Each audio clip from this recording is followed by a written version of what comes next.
일본 남자는 그런 모팅 그런 게 없어요. 아무래도 매너가 한국 분들이 졌잖아요. 일본 정부가 유례없는 비상대책회의를 열었습니다. 여성들의 집단 이탈에 갈수록 속도가 붙고 있습니다. 이대로 두면 일본의 절반이 사라집니다. 일본의 엘리트 여성들이 한국 남성과의 결혼을 택하며 줄줄이 일본을 떠나고 있습니다. 이 충격적인 대세의 실체를 파헤치려 한국행 비행기에 오른 일본 방송국 PD가 있었습니다. 솔직히 납득이 안 가요. 도대체 뭐가 그렇게 다르다는 거죠. 그녀가 서울에서 일주일간 직접 겪고 카메라에 담은 영상이 공개되자 일본 열도가 발칵 뒤집혔습니다. 공개 단 사흘 만에 조회수 5천만을 넘어섰고 일본 여성들의 댓글이 폭발적으로 쏟아졌습니다. 이제야 알 것 같다. 나도 지금 당장 한국 가야지. 과연 그녀가 한국에서 마주한 놀라운 진실은 무엇이었을까요? 지금 바로 공개합니다. 제 손에는 한국 남성과 결혼해 서울로 이주한 일본 여성들의 명단이 들려 있었습니다. 저는 나리카이. 문화부에서 9년째 일하며 산전수전을 다 겪은 베테랑 기자입니다. 한류에 세뇌당한 불쌍한 여자들을 낱낱이 파헤쳐 오카다 국장의 지시를 받고 리스트를 훑어보던 제 시선이 한 곳에 차갑게 얼어붙었습니다.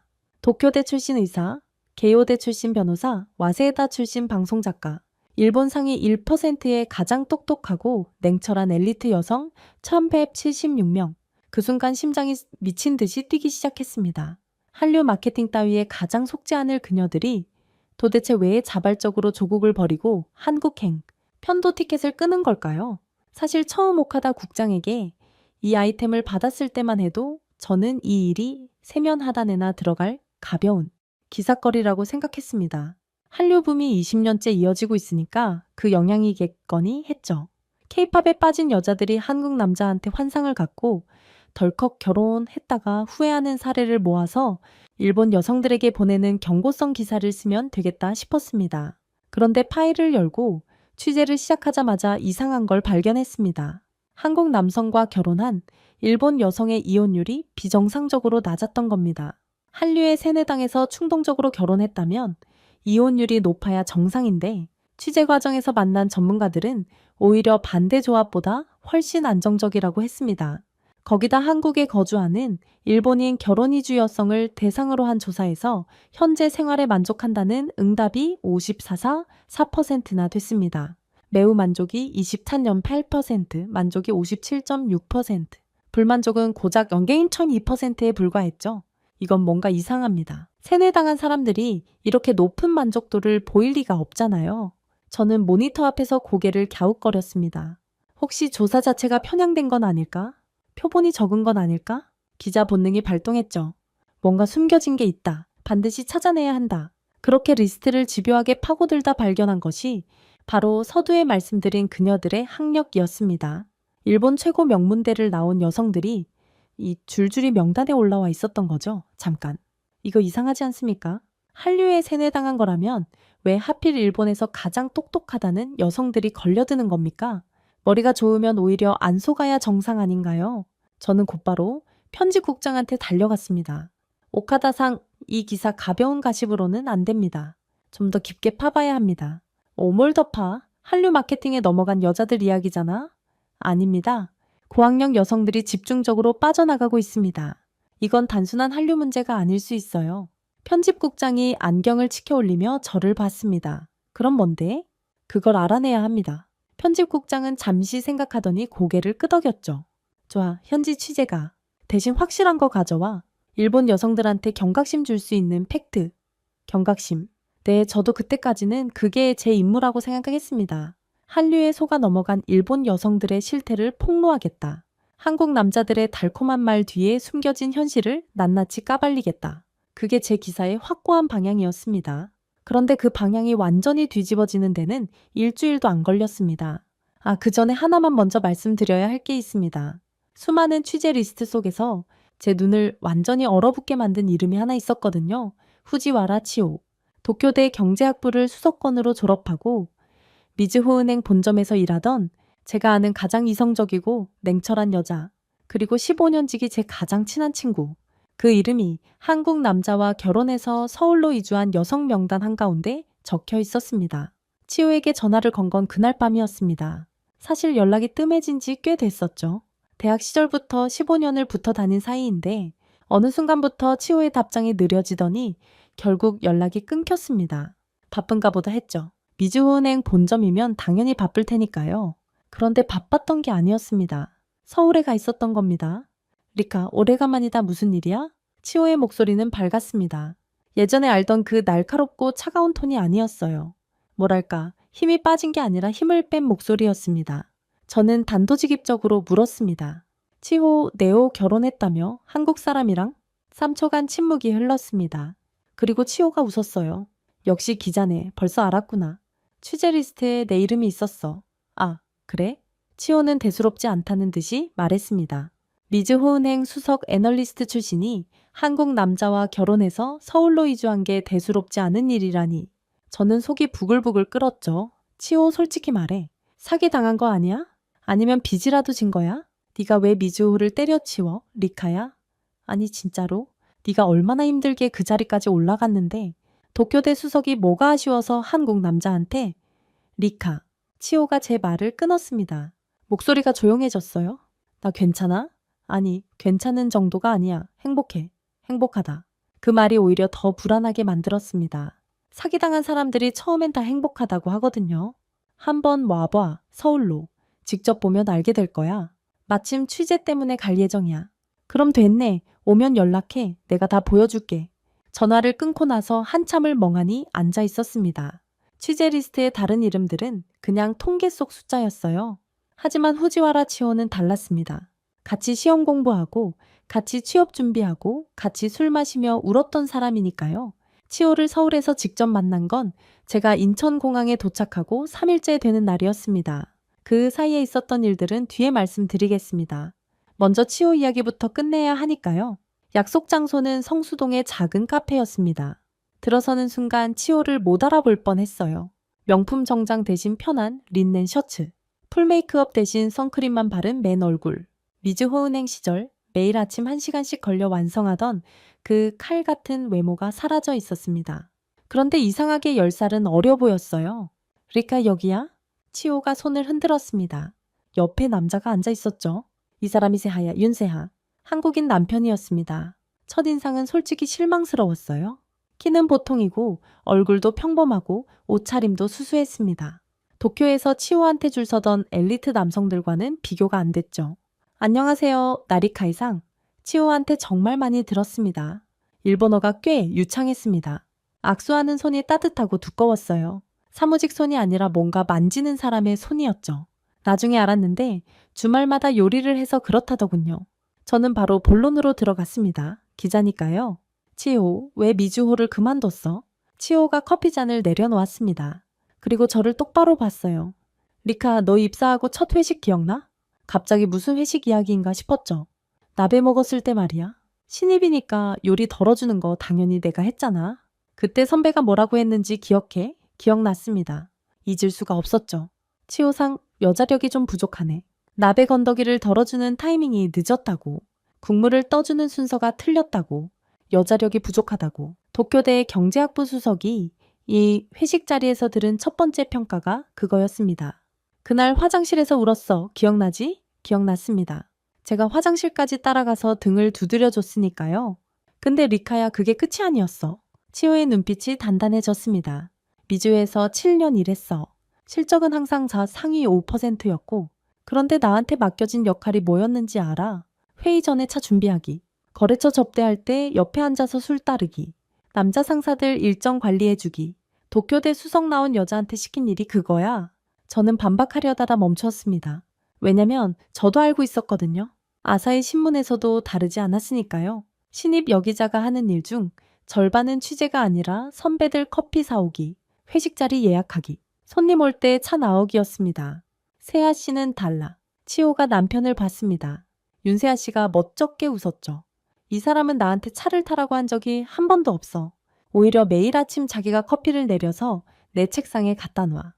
그게 뭐가 대단한 건데? 제 말에 치호가 고개를 저었습니다. 리카, 그게 대단한 거야. 적어도 우리한테는. 세아 씨가 조용히 말을 보탰습니다.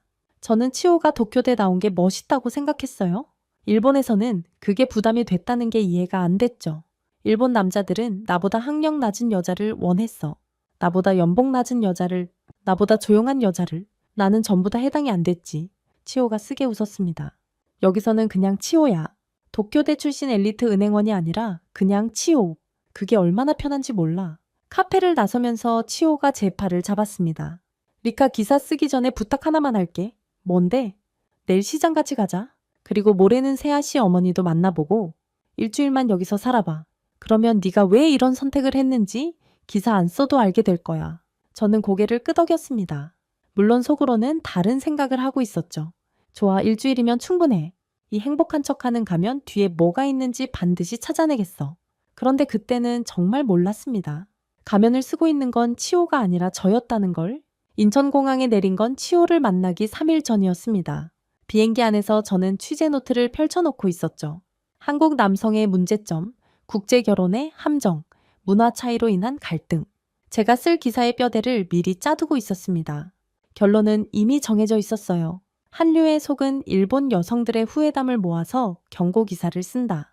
단순하고 명쾌한 구조였죠. 인천공항에 도착한 건 오후 4시쯤이었습니다. 입국 심사를 마치고 수화물을 찾으려는데 문제가 생겼어요. 캐리어 바퀴가 하나 빠져버린 겁니다. 아사히 신문 취재비로 산 싸구려 캐리어의 한계였죠. 한쪽 바퀴가 없으니 끌 수가 없었습니다. 들고 가자니 20kg가 넘고 끌고 가자니 바닥에 긁히는 소리가 공항 전체에 울려 퍼졌습니다. 한참 씨름하고 있는데 갑자기 옆에서 손이 뻗어왔습니다. 들어드릴게요. 20대 후반쯤 되어 보이는 한국 남자였습니다. 정장을 입고 있었는데 출장에서 돌아오는 길인 것 같았죠. 제가 미처 거절하기도 전에 캐리어를 번쩍 들어 올렸습니다. 택시 타실 거예요? 리무진 버스요? 서투른 영어가 아니라 일본어였습니다. 꽤 유창했어요. 아, 택시를 타려고? 그럼 이쪽이에요? 따라오세요. 택시 승강장까지 20kg짜리 캐리어를 들고 걸어가면서 그 남자는 아무런 대가도 요구하지 않았습니다. 명함도 안 줬고 연락처도 안 물었어요. 택시 앞에 캐리어를 내려놓고는 조심히 다니세요. 한마디만 하고 사라졌습니다. 뒤통수를 보면서 저는 생각했죠. 뭐가 목적이지? 일본에서는 공항에서 낯선 사람의 짐을 들어주는 일이 거의 없습니다. 남에게 폐를 끼치는 것도 남의 일에 끼어드는 것도 메이와쿠. 그러니까 민폐라고 생각하는 문화니까요. 도와주면 도와준 쪽도 도움받은 쪽도 부담스러워합니다. 택시를 타고 서울 시내로 들어가면서 창밖을 봤습니다. 한강을 건너는 다리 위에서 본 스카이라인이 인상적이었어요. 솔직히 도쿄와 크게 다르지 않았습니다. 아니, 어떤 부분은 도쿄보다 깔끔해 보이기까지 했죠. 택시기사가 백미러로 저를 보며 말했습니다. 일본에서 오셨어요? 네. 혼자요? 걸장이에요? 쥐재요. 아, 기자? 대단하네. 한국은 처음이에요. 일본 택시에서 기사가 손님한테 이런 식으로 말을 거는 건 상상할 수 없는 일입니다. 일본 택시는 조용한 게 미덕이거든요. 기사와 승객 사이에 투명한 벽이 있는 것처럼 각자의 영역을 침범하지 않죠. 그런데 이 기사는 달랐습니다. 불쾌하지도 않았어요. 오히려 묘하게 편안했습니다. 저녁은 드셨어요? 아직이면 명동 쪽에 맛있는 데 많아요. 밥을 먹었냐고 물어보는 택시기사. 일본에서는 절대 없는 일이었죠. 호텔에 체크인하고 짐을 풀었습니다. 명동의 비즈니스 호텔이었는데 방은 좁지만 깨끗했어요. 침대에 앉아서 취재 노트를 다시 펼쳤습니다. 첫 페이지에 적어둔 기사 방향을 읽어봤죠. 한류 세뇌의 실태, 국제결혼의 함정, 일본 여성들에게 보내는 경고. 그런데 이상하게 펜이 움직이지 않았습니다. 공항에서 캐리어를 들어준 남자의 뒷모습이 자꾸 떠올랐거든요. 아니야? 공항이니까 그런 거야. 외국인한테 잘 보이려는 거겠지? 저는 스스로를 다독이며 노트를 덮었습니다. 다음날 아침 혼자 호텔 근처를 돌아다녔습니다. 명동이라는 곳이었는데 일본인 관광객이 정말 많았어요. 가게 점원들이 일본어로 응대하는 건 장사니까 이해가 됐습니다. 그런데 이상한 일이 계속 일어났죠. 지도를 보면서 헤매고 있으니까 지나가던 여성이 멈춰서서 어디 찾으세요? 하고 물었습니다. 식당에서 메뉴를 못 읽고 있으니까 옆 테이블 손님이 이거 맛있어요? 이거 드셔보세요. 하며 통역을 해줬습니다. 편의점에서 계산하는데 뒤에 줄 서 있던 할아버지가 일본에서 왔어. 한국은 처음이야. 하며 말을 걸었습니다. 하루에 이런 일이 4번이나 일어났습니다. 일본에서는 모르는 사람한테 말을 거는 것 자체가 실례입니다. 메이와쿠, 민폐, 상대방의 영역을 침범하는 행위죠. 그래서 일본 거리는 조용합니다. 모두가 자기만의 투명한 상자 안에 들어가 있으니까요.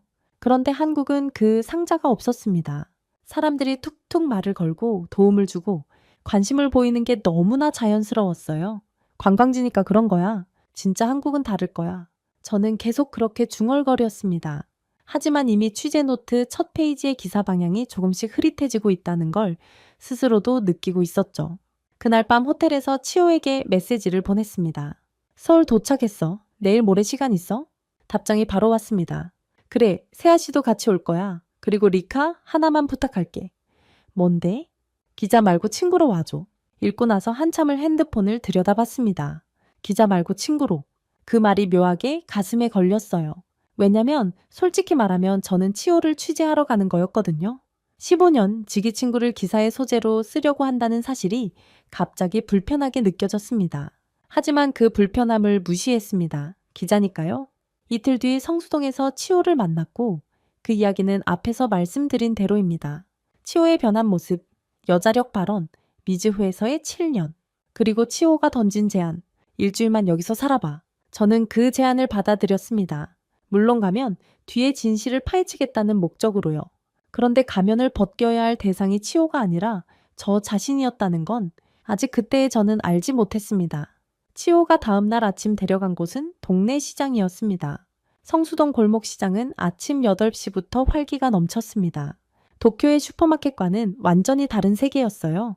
좁은 골목 양쪽으로 야채, 과일, 생선, 반찬 가게들이 빼곡하게 늘어서 있고 상인들의 목소리가 사방에서 울려 퍼졌습니다. 그리고 그 한가운데를 치호가 자연스럽게 걸어가고 있었죠. 지호야 왔네? 야채 가게 아주머니가 먼저 알아보고 반갑게 인사했습니다. 안녕하세요 아주머니. 오늘 뭐가 좋아요? 오늘 깨씹이 좋아. 세아씨 깨씹 좋아하잖아. 이거 가져가. 치호가 능숙하게 한국어로 대화하는 모습에 저는 입이 벌어졌습니다. 1년 전까지만 해도 한국어를 한마디도 못하던 친구가 시장 아주머니랑 깨씹 이야기를 하고 있다니. 이 친구는 일본에서 온 제 가장 친한 친구예요. 어머, 일본에서 멀리서 왔네. 이거 먹어봐. 아주머니가 갑자기 귤을 3개나 제 손에 쥐어줬습니다. 아, 아니에요. 괜찮아요? 괜찮긴 뭐가 괜찮아. 먹어. 맛있어. 거절할 틈이 없었습니다.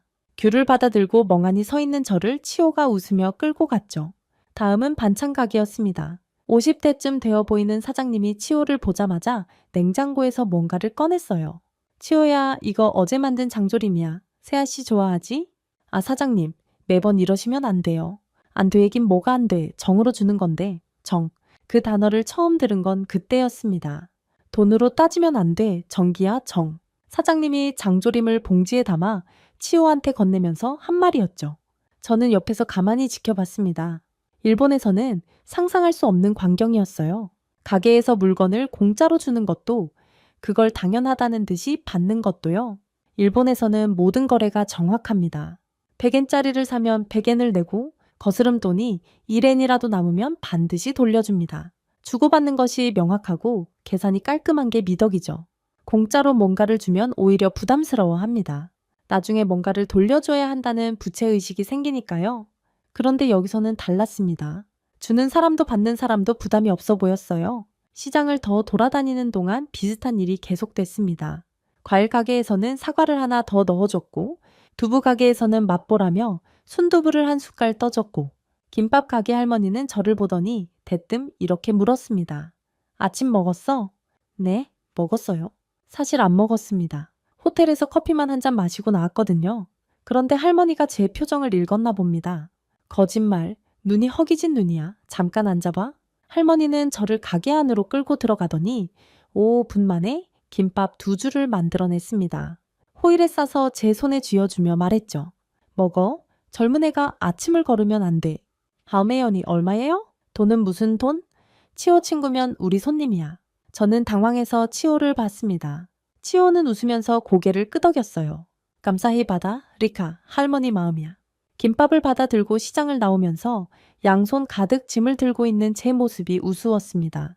귤, 장조림, 깨씹, 김밥. 한 푼도 안 내고 받은 것들이었죠. 치호, 이 사람들이 왜 이렇게 잘해줘? 처음엔 나도 그게 제일 궁금했어. 뭔가 대가를 바라는 건 아닐까? 나중에 뭔가를 요구하는 건 아닐까? 그런데 아니더라. 그럼 뭔데? 정기야, 한국 사람들은 정으로 관계를 맺어. 계산하지 않아. 계산하지 않는다. 그 말이 기자인 저한테는 가장 이해하기 어려운 개념이었습니다. 기자는 모든 걸 계산하거든요. 팩트를 계산하고 영향력을 계산하고 기사의 각도를 계산하죠. 시장에서 나와 치오의 오피스텔로 향했습니다. 20평 남짓한 원룸이었어요. 미즈호은행 시절 도쿄 미나토구의 고급 맨션에 살던 치오가 이런 곳에서 산다는 게 아직도 믿기지 않았죠. 그런데 안에 들어서니 이상하게 따뜻했습니다. 넓어서가 아니라 곳곳에 사람의 손길이 느껴져서요. 창가에 놓인 화분들, 벽에 붙은 사진들, 작은 식탁 위에 놓인 메모. 이건 뭐야? 냉장고에 붙어있는 포스트잇을 가리켰습니다. 한글로 뭔가 적혀 있었어요. 아, 세아 씨가 아침에 출근하면서 붙이고 간 거야? 뭐라고 적혀 있는데? 치오가 살짝 얼굴을 붉히며 말했습니다. 오늘도 사랑해. 저녁에 뭐 먹고 싶어?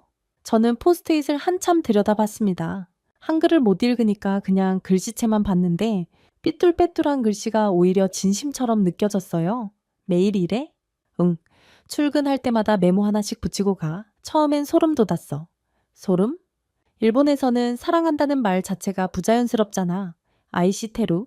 평생 한 번 할까 말까 한 말을 이 사람은 매일 아침 포스트잇에 적어. 처음에는 어색해서 미칠 것 같았는데 지금은 이게 없으면 하루가 불안해. 아이시테루. 사랑한다는 뜻의 일본어. 일본 사람들이 실생활에서 거의 쓰지 않는 말입니다. 부모님한테도 안 합니다. 통화 끝에 사랑해 하는 문화 자체가 일본에는 없어요. 좋아한다는 뜻의 스키데스 정도가 최대치죠. 그런데 한국에서는 매일 사랑한다고 말하는 게 자연스러운 거라니. 리카네오 마지막으로 누군가한테 사랑한다는 말 들어본 게 언제야?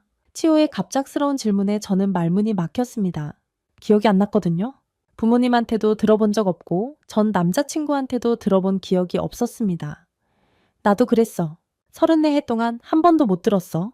그런데 세아 씨는 매일 해줘. 매일? 치오가 창밖을 보며 말을 이었습니다. 처음엔 가볍게 느껴졌어. 매일 하니까 진심이 아닌 것 같기도 하고 근데 아니더라. 매일 하는데도 매번 눈을 보고 말하거든. 그게 진심이야. 저는 아무 말도 하지 못했습니다. 기자로서 날카로운 질문을 던져야 했는데 이상하게 목이 막혔어요.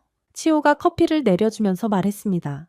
미즈호 시절에는 늘 편의점 커피를 마시던 치오가 직접 원두를 갈아서 내려주는 모습이 낯설었죠. 리카 니언 행복해? 갑작스러운 질문이었습니다. 글쎄, 일도 잘 되고 있고 건강하고 그게 아니라 진짜 행복하냐고? 저는 대답할 수 없었습니다. 마지막으로 행복하다고 느낀 게 언제인지 기억이 나지 않았으니까요. 치오가 조용히 웃었습니다. 나는 행복해. 매일 아침 눈 뜨는 게 좋아. 오늘은 시장에서 뭘 살까? 세아 씨가 뭘 먹고 싶어 할까? 저녁에 어떤 이야기를 나눌까? 그런 생각만으로도 하루가 기대돼. 도쿄대 수석이 시장 장보기에 행복을 느끼고 있었습니다. 커리어를 다 내려놓고 20평 원룸에서 포스트잇 메모에 웃고 있었습니다. 미친 거 아닐까 싶었어요. 근데 한편으로는 부러웠습니다. 저는 아사히 신문 9년차 기자인데 아침에 눈 뜨는 게 기대된 적이 한 번도 없었거든요. 치오의 핸드폰이 울렸습니다. 응? 세아 씨. 응, 친구랑 같이 있어. 괜찮아. 그럼 저녁에 봐. 나도 사랑해. 전화를 끊고 돌아온 치오의 볼이 발그레했습니다. 나도 사랑해. 일본어가 아니라 한국어로 말한 그 세 글자가 이상하게 제 귀에 박혔습니다. 치오가 34살 인생에서 한 번도 하지 못했던 말을 이제는 전화 끊기 전에 자연스럽게 하고 있었습니다. 내일 세아 씨 어머니 집에 갈 건데 같이 갈래? 한국 시댁이 어떤 곳인지 직접 보면 좋을 것 같아서. 시댁? 일본에서 시댁은 전쟁터입니다. 며느리가 가장 긴장하는 장소이고 가장 완벽해야 하는 공간이죠. 한국도 비슷하지 않을까 생각했습니다. 오히려 한국이 더 심할 수도 있겠다 싶었어요. 좋아, 시댁을 보면 진짜가 드러날 거야. 시어머니 앞에서까지 행복한 척할 수는 없을 테니까. 저는 흔쾌히 고개를 끄덕였습니다. 물론 속으로는 날카로운 취재 본능을 세우고 있었죠. 그런데 다음 날 시어머니의 첫마디를 듣는 순간 제 예상은 완전히 빗나갔습니다. 어머, 이게 누구야? 치오 친구, 어서 와, 어서 와. 밥은 먹었어? 현관문을 여는 순간 쏟아진 말이었습니다. 윤세아 씨의 어머니는 60대 초반쯤 되어 보이는 분이었어요. 앞치마를 두르고 계셨는데 손에 국자를 든 채로 달려 나오셨죠. 저를 보자마자 두 손을 꼭 잡으셨습니다. 아이고, 일본에서 왔다며? 멀리서 왔는데 피곤하지. 들어와, 빨리 들어와. 일본에서 시어머니 집에 가면 현관에서 인사부터 합니다. 고개를 90도로 숙이고 정중하게 자기소개를 하죠. 시어머니는 약간 거리를 두고 며느리를 평가하듯 바라봅니다. 긴장감이 도는 게 당연한 상황이에요. 그런데 이 집은 달랐습니다. 인사를 하려고 고개를 숙이는데 어머니가 제 등을 토닥토닥 두드리셨어요. 인사는 됐고 빨리 와서 앉아. 국이 식겠다. 거실에 들어서니 식탁에 음식이 가득 차려져 있었습니다. 된장찌개, 불고기, 잡채, 나물, 김치. 반찬만 10가지가 넘었어요. 그리고 그 음식을 나르고 있는 사람이 시아버지였습니다. 윤세아 씨의 아버지는 앞치마를 두르고 부엌과 식탁을 오가고 있었어요. 된장찌개를 끓인 것도 아버지였고 상을 차린 것도 아버지였습니다. 아버님도 요리를 하세요. 저도 모르게 질문이 나왔습니다. 일본에서는 60대 남성이 앞치마를 두르고 요리하는 모습을 볼 일이 거의 없거든요. 아버지가 웃으면서 대답하셨습니다. 당연하지. 마누라가 일할 때 내가 안 하면 누가 해. 우리 집은 원래 이래. 당연하지. 그 말이 귀에 꽂혔습니다.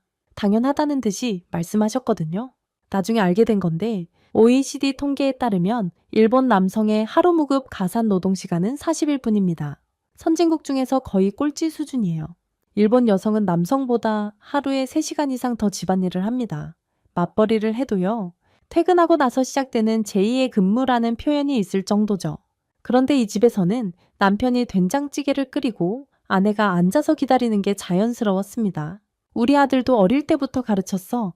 남자도 요리하고 청소할 줄 알아야 한다고 어머니가 자랑스럽게 말씀하셨습니다. 그리고 치호를 보며 덧붙였죠. 우리 치호가 요즘 일본어 강의 시작했다며? 잘 되고 있어? 네, 어머니. 수강생이 좀 늘었어요. 잘 됐다. 며느리가 자기 일하는 게 당연하지. 집에만 있으면 답답하잖아? 며느리가 자기 일하는 게 당연하다. 일본에서 시어머니가 이런 말을 하는 경우는 극히 드뭅니다. 오히려 반대죠. 며느리가 일하면 집안일을 소홀히 한다고 남편을 잘 못 챙긴다고 시댁에 소홀하다고 핀잔을 듣는 경우가 훨씬 많아요. 식사가 시작됐습니다. 어머니가 제 앞에 반찬을 계속 올려주셨어요. 이거 먹어봐. 이건 치호가 좋아하는 거야. 아, 이것도 먹어봐. 일본 사람은 이거 잘 모르지? 세아 씨가 중간중간 저한테 반찬 설명을 해줬습니다. 옆에서 치호가 자연스럽게 통역을 보태고요. 가족 모두가 제가 불편하지 않도록 신경 쓰고 있다는 게 느껴졌습니다. 세아 씨의 여동생도 와 있었는데 치호한테 스스럼 없이 말했습니다. 오바, 치호 언니 일본어 강의 영상 봤는데 진짜 잘하더라. 나도 수강 신청할까? 그래, 해봐. 치호가 잘 가르치거든. 오빠와 여동생이 며느리의 일을 자연스럽게 응원하는 모습이었습니다. 일본에서 시누이가 형수의 일을 칭찬하는 장면은 드라마에서도 보기 힘든데 말이죠. 식사를 마칠 때쯤 아버지가 말씀하셨습니다. 치호가 우리 세아를 행복하게 해주니까 나도 행복해. 처음에 일본 사람이라고 해서 솔직히 걱정했는데 기우였어. 단순하지만 진심이 느껴지는 말씀이었습니다. 돌아갈 때 어머니가 김치를 한 통 싸주셨습니다. 크기가 장난이 아니었어요. 호텔에서 밥 먹을 때 같이 먹어. 김치 없으면 밥이 안 넘어가지. 어머니 너무 많아요. 많긴 뭐가 많아. 치호 친구잖아. 우리 가족이나 마찬가지야. 가족이나 마찬가지. 처음 만난 사람한테 가족이라는 말을 쓰는 문화. 일본에서는 10년을 알아도 일정한 거리를 유지하는 게 예의인데 여기서는 한번 연결되면 바로 가족이 되는 것 같았습니다. 집을 나와 걸으면서 치호가 말했습니다. 어때? 솔직히 충격적이야. 뭐가? 다혜 시아버지가 요리하는 것도 시어머니가 내 일을 응원하는 것도 시누이가 내 수업을 칭찬하는 것도 일본에서는 시댁에 가면 완벽한 며느리 연기를 해야 하잖아. 차 나오고 설거지하고 시어머니 눈치 보고. 나도 처음엔 그게 제일 무서웠어. 한국 시댁이 더 심하다는 얘기도 들었고. 그런데 여기 와보니까 달랐어. 완벽한 며느리가 아니어도 괜찮더라. 실수해도 되고 못해도 돼. 그냥 치호로 받아들여 주니까. 그냥 치호로. 도쿄에서는 미즈호은행의 후지와라.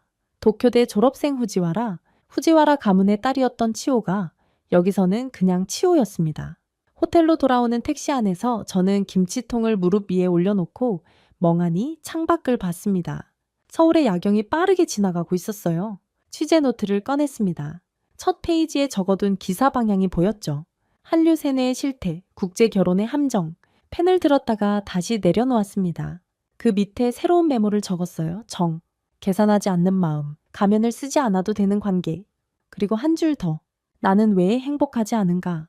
그날 밤 침대에 누워서 천장을 올려다보며 생각했습니다. 제가 찾으러 온 불편한 진실 대신 불편한 질문만 계속 쌓이고 있었으니까요. 하지만 아직 포기할 수 없었습니다.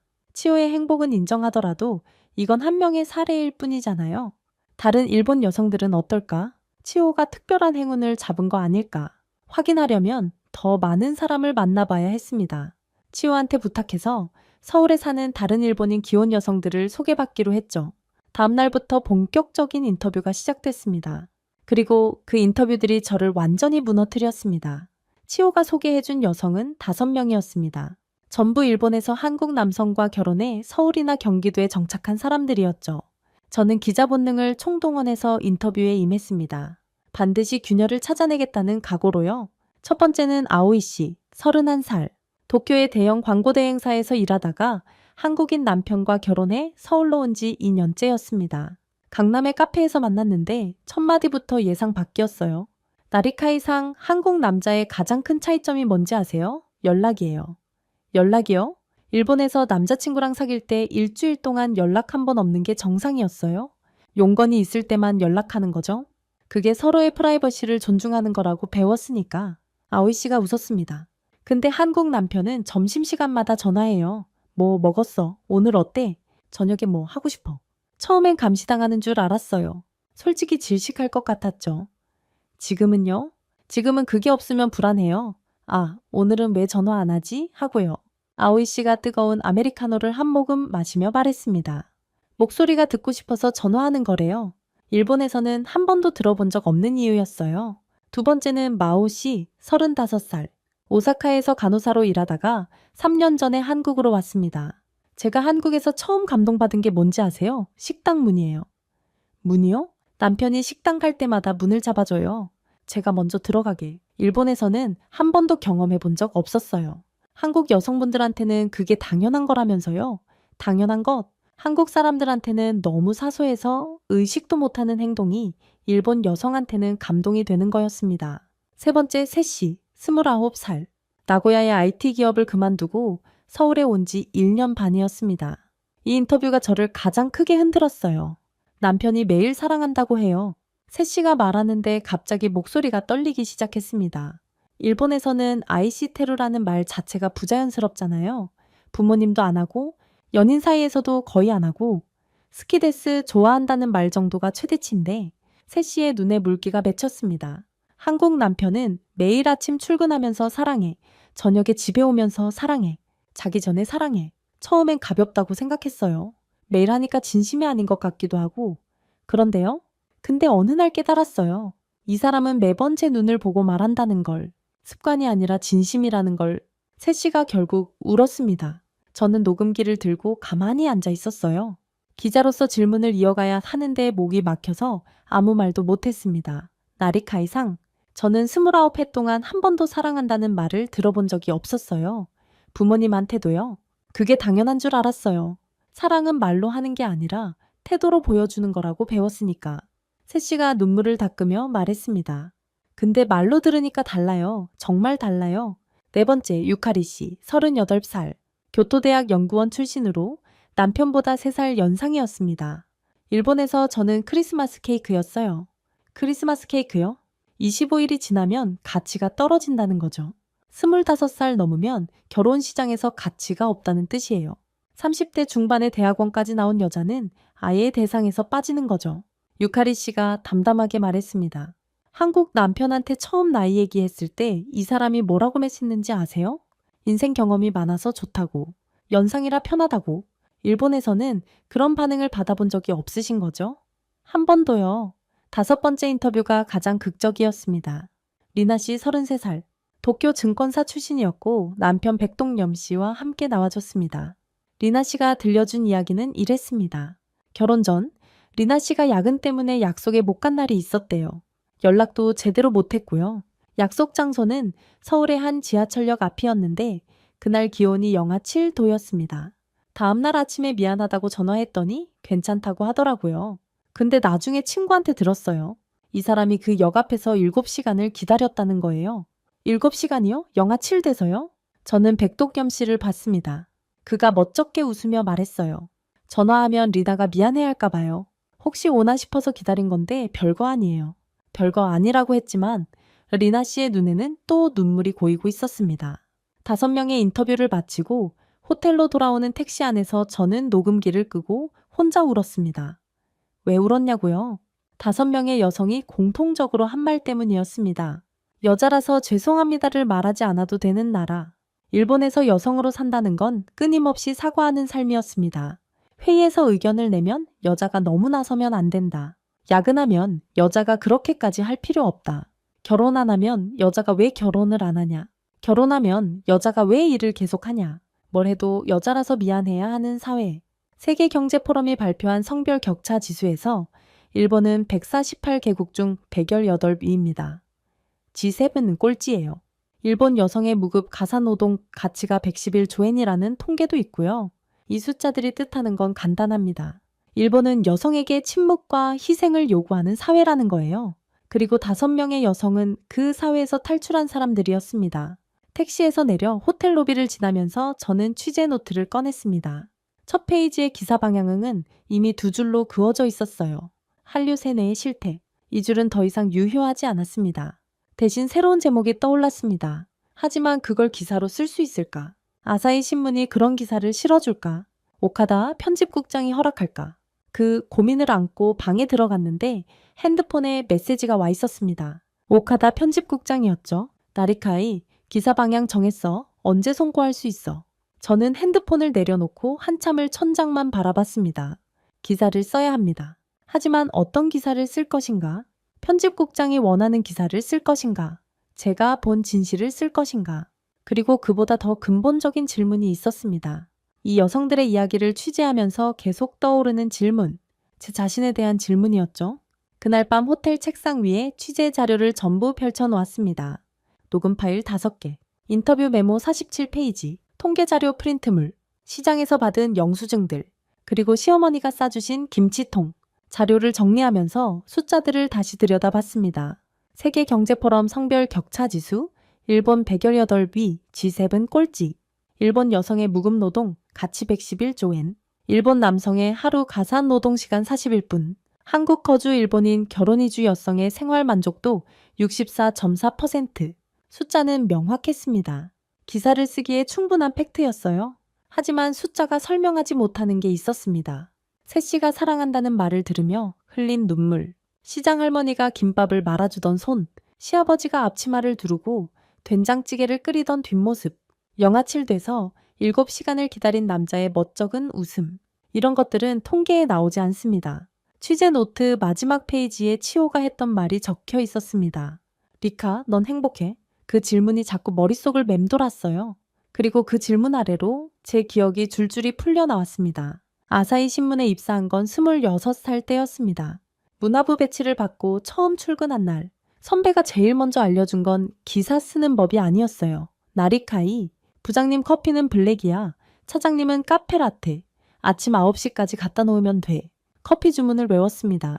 회의 전에 차를 준비하고 회식 자리를 예약하고 거래처가 오면 접수 데스크에서 맞이하는 게 신입 여기자의 일이었어요. 처음엔 이 일을 제기하지 않았습니다. 신입이니까 당연한 거라고 생각했죠. 하지만 1년이 지나고 2년이 지나도 커피 담당은 바뀌지 않았어요. 남자 후배가 들어와도 커피를 시키는 건 저였습니다. 3년차 때 용기를 내서 부장한테 말했어요. 저도 현장 취재를 나가고 싶습니다. 부장이 웃으면서 대답했죠. 나리카이, 여자 기자가 너무 나서면 소스가 불편해. 뒷받침을 잘해야 좋은 기자가 되는 거야. 뒷받침. 나베 회식에서 건더기를 덜어주는 것도 뒷받침. 부장님 커피를 갖다 놓는 것도 뒷받침. 목소리를 낮추는 것도 뒷받침. 일본 사회에서 여자에게 요구하는 건 항상 뒷받침이었습니다. 그 기억이 떠오르자 갑자기 가슴이 답답해졌어요. 인터뷰했던 5명의 얼굴이 겹쳐 보였습니다. 그 여자들도 저와 같은 사회에서 같은 답답함을 느꼈겠구나. 그래서 떠난 거구나. 그런데 나는 왜 아직 거기 있는 거지? 그 질문을 안고 잠들었고 다음날 아침 오카다 편집국장에게 전화했습니다. 오카다상, 기사 방향을 바꿔야 합니다. 전화 너머로 3초간 침묵이 흘렀습니다. 현장에서 확인한 결과 한류 세뇌 프레임은 사실과 맞지 않습니다.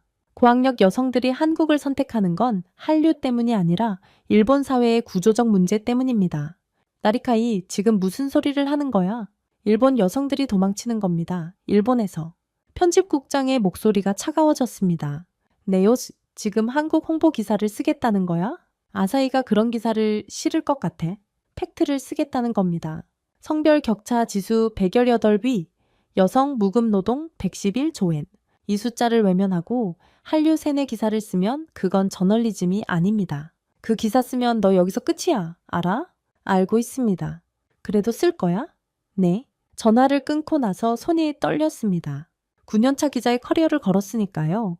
하지만 이상하게 후회는 없었어요. 오히려 해방감이 밀려왔습니다. 처음으로 뒷받침이 아니라 제 목소리를 낸 기분이었거든요. 기사를 쓰기 시작했습니다. 제목은 이랬습니다. 결혼 난민 여성들의 탈출구. 한류에 속은 여자들이 아니라 일본 사회에서 탈출한 여자들의 이야기. 편집국장이 원하는 기사와는 정반대의 방향이었죠. 3일 동안 호텔에 틀어박혀 원고를 썼습니다. 5명의 인터뷰를 정리하고 통계를 배치하고 치호의 이야기를 중심축으로 엮었어요. 마지막에 제 취재 노트에 메모를 그대로 옮겼습니다. 나는 왜 행복하지 않은가? 기사를 완성하고 편집국으로 송고했습니다. 예상대로 게재는 보류됐어요. 오카다 편집국장이 직접 전화를 걸어왔죠. 나리카이, 마지막으로 기회를 줄게. 기사 방향을 바꿔. 그러면 없던 일로 해줄게. 바꾸지 않겠습니다. 그럼 너는 더 이상 아사히 기자가 아니야. 전화가 끊어졌습니다. 9년이었습니다. 26에 입사해서 35까지. 커피를 타고 회식 자리를 예약하고 뒷받침을 하며 버텨온 9년이 끝났습니다. 그런데 이상했어요. 슬프지 않았습니다. 전화를 끊고 호텔 창문 너머 서울의 야경을 바라보는데 가슴 한가운데서 뭔가가 풀리는 느낌이었습니다. 마치 오래 묶여있던 밧줄이 끊어진 것 같았어요. 핸드폰을 들어 치호에게 메시지를 보냈습니다. 지호야, 나 아사히 잘렸어. 30초 만에 답장이 왔습니다. 알아, 그럴 줄 알았어. 저녁 먹었어? 안 먹었으면 우리 집으로 와. 그 메시지를 읽으면서 웃었습니다. 해고 통보를 받은 직후인데 웃음이 나왔어요. 치호의 집으로 가는 택시 안에서 생각했습니다. 기사는 아사히에 실리지 않을 겁니다. 하지만 쓰지 않을 수는 없었어요. 이 이야기는 세상에 나와야 했습니다. 어떻게? 그건 아직 모르겠지만 방법은 있을 거라고 믿었습니다. 그런데 사실 그때까지도 저는 가장 중요한 이야기를 하지 않고 있었습니다. 제가 왜 이 기사에 이렇게까지 매달리는지, 편집국장의 협박에도 꺾이지 않는 진짜 이유를 아직 말하지 않았거든요. 그건 취재 때문만이 아니었습니다. 이 이야기가 남의 이야기가 아니었기 때문입니다. 이제 제 이야기를 할 차례입니다. 사실 저는 이미 도쿄를 탈출한 여자입니다. 취재하러 서울에 온 게 아니에요. 저는 이미 서울에 살고 있었습니다. 처음부터 거짓말을 한 건 아닙니다. 순서가 좀 복잡해요. 아사히 신문에서 9년간 기자로 일한 것도 사실이고 국제결혼 취재를 의뢰받은 것도 사실입니다. 다만 그 취재를 시작하기 훨씬 전에 저는 이미 한국을 알고 있었습니다. 한일 문화 교류 행사를 취재하러 서울에 처음 온 게 몇 년 전이었어요. 3박 4일짜리 출장이었죠. 취재를 마치고 마지막 날 저녁, 이태원의 작은 배에 혼자 앉아 있었습니다. 도쿄로 돌아가기 전에 맥주 한 잔만 마시려고 들른 거였어요. 옆자리에 한국 남자가 앉아 있었습니다. 제가 일본어로 전화하는 걸 듣더니 말을 걸었어요. 힘들어 보이시네요. 그게 첫 마디였습니다. 일본에서는 아무도 제게 그런 말을 한 적이 없었어요. 9년간 아사히에서 일하면서 선배도, 동료도, 친구도 제가 힘들어 보인다고 말해준 사람이 없었습니다. 일본에서는 힘든 티를 내는 것 자체가 민폐니까요. 그래서 모두가 괜찮은 척하고 모두가 괜찮은 줄 압니다. 그런데 이 사람은 처음 본 외국인의 표정을 읽었습니다. 그 배에서 2시간을 이야기했어요. 뭘 이야기했는지 정확히 기억나지 않습니다. 다만 기억나는 건 그 사람이 끝까지 들어줬다는 거예요. 끊지 않고 자기 이야기로 넘기지 않고 그냥 들어줬습니다. 도쿄로 돌아온 뒤에도 그날이 자꾸 떠올랐습니다. 식당에서 문을 잡아줬던 것, 무거운 카메라 가방을 대신 들어줬던 것, 택시 잡기 어려울까봐 같이 서서 기다려준 것, 전부 사소한 것들이었어요.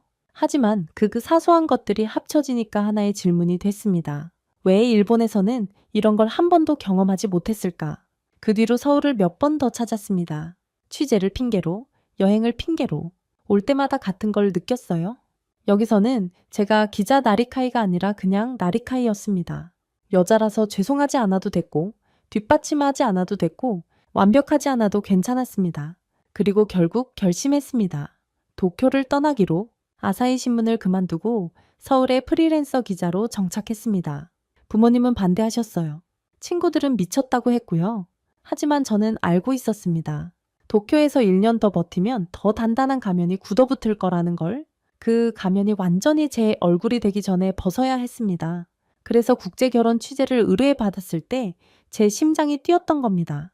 이건 남의 이야기가 아니었어요.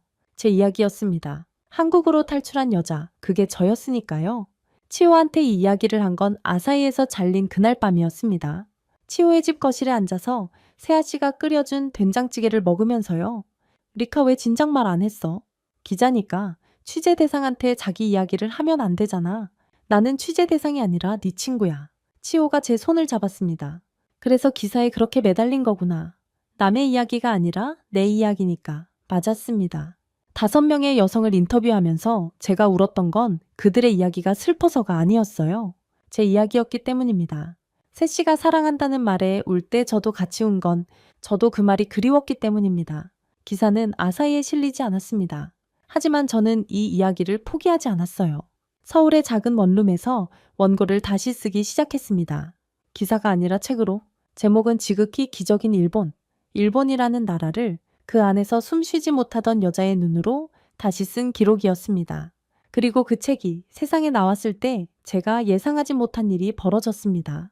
책이 나오자 일본이 갈라졌습니다. 지극히 기적인 일본. 한국에서 프리랜서로 활동하며 쓴 이 책은 처음에 조용히 출간됐어요. 대형 출판사도 아니었고 광고도 없었습니다. 그런데 한 달 만에 입소문이 퍼지기 시작했죠.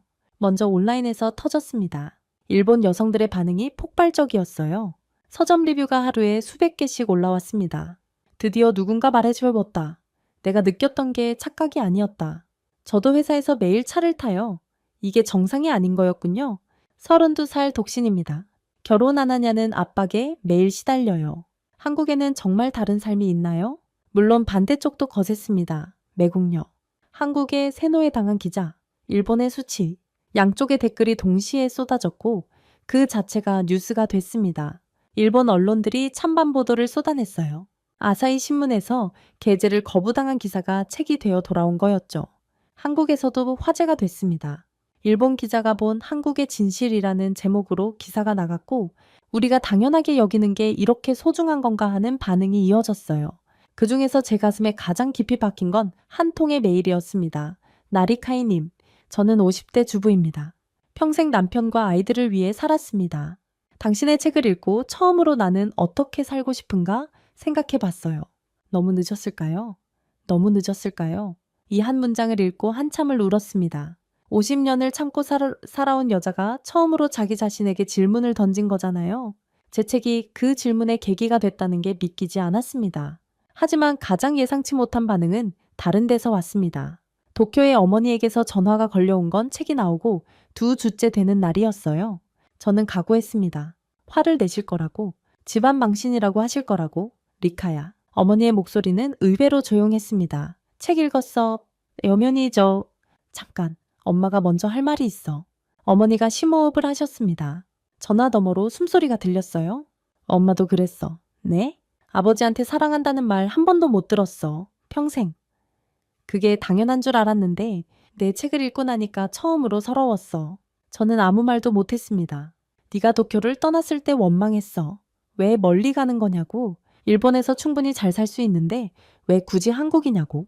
그런데 이제 알겠어. 네가 엄마보다 용감한 거야. 어머니의 목소리가 떨렸습니다. 엄마는 참았어. 평생 참았어. 여자니까 당연히 참아야 한다고 생각했어. 그런데 네가 안 참았잖아. 네가 떠났잖아. 어머니, 리카야 행복하게 살아. 엄마 대신, 엄마 대신. 그 세 글자에 어머니의 인생 전부가 들어있었습니다. 평생 참고, 평생 뒷받침하고, 평생 가면을 쓰고 살아온 일본 여성의 삶이요. 그리고 마지막에 어머니가 말씀하셨습니다. 평생 한 번도 하지 않았던 말을 사랑해. 일본어가 아니었습니다. 어눌한 한국어였어요. 어디서 배우셨는지 모르겠지만 발음이 서툴렀습니다. 그런데 그 서투른 세 글자가 제 인생에서 들은 가장 아름다운 말이었습니다. 전화를 끊고 한참을 울었습니다. 울면서 생각했어요. 어머니는 일본어로는 그 말을 할 수 없었던 거라고.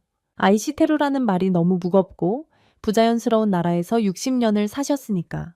그래서 한국어를 빌려온 거라고. 사랑해. 이 간단한 말 하나를 하기 위해 다른 나라의 언어를 빌려야 하는 사회. 그게 일본이었습니다. 그리고 그 사회에서 탈출한 1176명의 여성들이 한국에서 매일 듣고 있는 말이기도 했죠. 어머니의 전화를 받은 그날, 저는 새로운 원고를 쓰기 시작했습니다. 지금 저는 서울에서 이 원고를 쓰고 있습니다. 동네 카페 창가 자리예요. 사장님이 아까 아메리카노를 갖다 주시면서 리카 씨 오늘도 열심히 하네 하셨습니다. 서비스라며 마들렌도 하나 올려주셨고요. 처음 왔을 때는 이런 게 어색했는데 이제는 이게 없으면 허전합니다. 프리랜서 기자로 활동하면서 한일 양국을 잇는 칼럼을 연재하고 있어요. 책이 나온 뒤로 여러 매체에서 연락이 왔습니다. 한국 방송국에서 출연 제안도 들어왔고 일본 출판사에서 후속작 계약도 했죠. 아사히에서 잘렸을 때는 모든 게 끝난 줄 알았는데 오히려 문이 더 많이 열렸습니다. 치오는 판교에서 일본어 강의를 하고 있어요. 수강생이 200명을 넘었다고 자랑하더군요. 세아 씨와 아이도 계획하고 있대요. 시어머니가 벌써부터 이불을 만들고 계신다면서 웃었습니다. 가끔 성수동 시장에 갑니다. 김밥 할머니가 저를 보면 아직도 밥 먹었어? 하고 물으세요. 반찬 가게 사장님은 여전히 장조림을 봉지에 담아주시고요. 제가 사장님, 매번 이러시면 안 돼요. 하면 돌아오는 대답은 항상 같습니다. 많긴 뭐가 많아, 정기야 정? 한국 생활이 완벽하냐고 물으시면 아니라고 대답하겠습니다. 언어는 아직도 어렵고 문화 차이에 당황할 때도 있어요. 명절의 시댁에서 며느리가 일하는 문화가 한국에도 분명히 존재한다는 것도 알고 있습니다. 빠른 변화의 속도에 피곤할 때도 있고 도쿄의 조용하고 정돈된 거리가 그리울 때도 있어요. 하지만 결정적으로 다른 게 하나 있습니다. 여기서는 힘들 때 왜 참았어 하고 물어줍니다. 일본에서는 왜 안 참아 했거든요. 이 차이가 전부예요. 이 하나의 차이가 1176명의 여성을 움직인 겁니다. 가끔 도쿄의 부모님과 통화합니다. 아버지는 아직 말수가 적으세요. 하지만 어머니는 달라지셨어요. 통화 끝에 어색하게나마 사랑해라고 말씀하십니다. 여전히 한국어로요. 일본어로는 아직 못하신대요. 그래도 괜찮습니다. 말을 꺼내셨다는 것 자체가 60년 만의 혁명이니까요. 이 원고를 마무리하면서 한 가지만 더 말씀드리겠습니다. 제가 이 이야기를 세상에 꺼낸 건 한국이 완벽한 나라라서가 아닙니다. 한국 남자가 세계 최고의 남편이라서도 아니에요. 저는 한국 홍보 기사를 쓰는 게 아닙니다. 이건 일본 사회에 던지는 질문입니다. 왜 우리는 여성에게 침묵을 요구하는가? 왜 사랑한다는 말이 부자연스러운가? 왜 나베 건더기를 덜어주는 게 여자의 일인가? 왜 도쿄대를 나온 여자한테 커피를 시키는가? 한국에서 비로소 제가 참고 있었다는 걸 깨달았을 뿐입니다. 참는 게 당연한 줄 알았는데 아니었어요. 당연한 게 아니었습니다. 세 씨가 인터뷰에서 했던 말이 떠오릅니다. 29회 동안 한 번도 사랑한다는 말을 들어본 적이 없었어요. 그게 당연한 줄 알았어요. 당연한 줄 알았던 것이 당연하지 않았다는 걸 깨닫는 순간 사람은 움직입니다. 1176명이 움직였고 저도 움직였습니다. 지금 이 글을 읽고 계신 분께 묻겠습니다. 당신은 참고 있지 않습니까? 그것이 당연하다고 스스로를 속이고 있지 않습니까? 제가 찾은 답은 단순합니다. 사랑한다고 말해주는 사람 곁에서 나답게 사는 것. 여자라서 죄송합니다를 말하지 않아도 되는 곳에서 그냥 나로 존재하는 것. 그게 전부였습니다. 어머니가 서툰 한국어로 건넨 사랑의 세 글자. 시장 할머니가 김밥을 말아주며 했던 밥 먹었어 세 글자. 세아 씨가 매일 아침 포스트잇에 적는 사랑의 세 글자. 세 글자면 충분했습니다. 1176명의 여성이 올해 그 세 글자를 찾아 바다를 건넜습니다. 다음은 누구의 차례일까요? 여러분, 지금까지 아사히 신문 9년차 기자 나리카이의 이야기를 함께 들으셨습니다. 어떠셨습니까? 1176대 147. 한국 남성과 결혼한 일본 여성과 일본 남성과 결혼한 한국 여성의 숫자입니다. 8배 차이.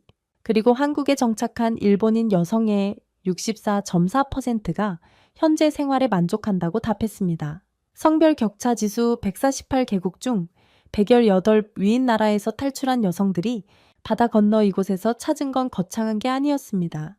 식당 문을 잡아주는 손, 매일 아침 사랑한다고 적힌 포스트잇, 밥 먹었냐고 묻는 시장 할머니의 목소리, 앞치마를 두른 시아버지의 된장찌개. 우리가 너무 당연해서 의식조차 못했던 것들이 누군가에게는 인생을 바꿀 만큼 특별한 것이었습니다. 나리카이의 어머니는 60년 인생에서 처음으로 사랑한다는 말을 하셨습니다. 그것도 일본어로는 못하셔서 서툰 한국어를 빌려서요. 사랑해. 이 세 글자를 말하기 위해 다른 나라의 언어가 필요했던 겁니다. 우리는 매일 합니다. 부모님께, 아이들에게, 사랑하는 사람에게. 그게 얼마나 귀한 일인지 오늘 이 이야기가 다시 한번 떠올려 드렸으면 합니다. 이 이야기가 마음에 닿으셨다면 주변에 공유해 주십시오. 여러분의 공유 하나가 대한민국이라는 나라의 따뜻함을 세상에 알리는 일이 됩니다. 가슴이 뜨거워지셨다면 댓글에 한 문장만 남겨주십시오. 친하게 지내자.